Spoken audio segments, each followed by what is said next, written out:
দীর্ঘদিন আমরা এই বিএনপি রাজনীতির সাথে সম্পৃক্ত। আপনারা আমাদের সাথে কাজ করেছেন।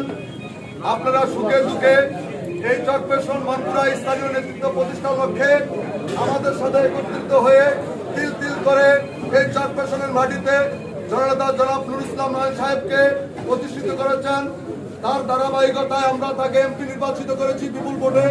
আমরা দীর্ঘদিন চরপেশনের বিভিন্ন পার্টির অফিসে যখন আমরা বক্তব্য দিয়েছি, আমরা যে পরিস্থিতি দিয়েছি, আমরা বলেছিলাম মাদ্রাজ থেকে 27শে জানুয়ারি আমরা বিপুল প্রোগ্রাম সবচেয়ে বেশি গ্রুপ নিয়ে সমাগম করে জননেতা জনাব নুরুল ইসলাম নয়ন সাহেবকে গণসম্বর্ধনা দিব।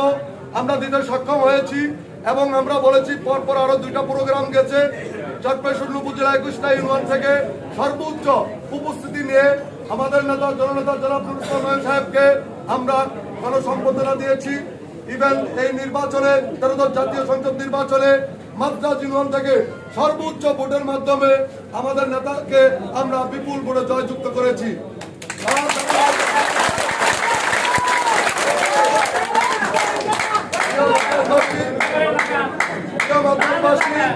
আপনারা জানেন, আপনারা যারা আমাদের সাথে দীর্ঘদিন কাজ করেছেন, আপনাদেরকে আমরা এই পর্যন্ত অনেক আশা অনেক প্রত্যাশা দিয়ে রেখেছি। আমরা যখন দেখতে পাই আমাদের মাদ্রাজ ইউনিয়নের বিভিন্ন সময় বিভিন্ন ধরনের অনুদান এবং আমাদের মাদ্রাজে কিছু লোক বিভিন্ন নামে বিভিন্ন পদ্ধতির নাম দিয়ে দলের দুর্বদনাম করে আমাদের দলের ভাবমূর্তি নষ্ট করে, তখন আমাদের কাছে এটা বাজে। আমাদের সাথে যারা রাজনীতি করে তাদের কাছে এটা তাদের বিবেকে বাজে। আমরা ওই রাজনীতি মাদ্রাজে করতে চাই না। যে রাজনীতিতে মাদ্রাজ ইউনিয়ন বিএনপির ভাবমূর্তি নষ্ট হবে, চরপেশন উপজেলা বিএনপির ভাবমূর্তি নষ্ট হবে।